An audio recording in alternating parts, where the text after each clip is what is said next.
Hey, let me ask you this question. Do you live with a mentality of seeing is believing, or do you live with believing is seeing?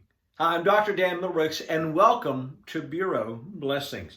There was an interesting story back in the 1960s to where there was a drought that was covering the Kansas area. Now, remember, in that particular agricultural time, people depended on the growth of their crops, and the drought was destroying it. Well, it continued on for weeks, almost going into a little bit over a month, and all of the community was beginning a little bit more anxious about what was happening. So they asked a local pastor if he would be willing to host a prayer meeting to pray that God would send rain. Well, the pastor was thrilled to be able to do that. The night that he was welcoming in not only members of his own church, but members of the community, and as they were coming in, he made his way to the front to get the program started.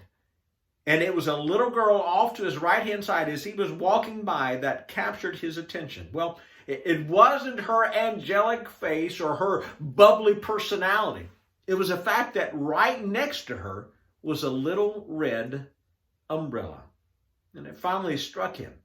Everyone had simply come there that night to pray that God would send rain. This little girl came expecting God to answer the prayer. Hey, Hebrews chapter 1 says, "Now faith is the substance of things hoped for, the evidence of things not seen." In the midst of a time where we may not know what tomorrow holds, I want to encourage you to remember the one who holds tomorrow. He's got it in the grip of his grace. And nothing ever takes God by surprise. Just walk with him, because when we walk in his wake, we'll always be in the center of his will. Hey, thanks for joining me today on Bureau Blessings. And remember, your faithfulness today is what protects the future of our families for tomorrow.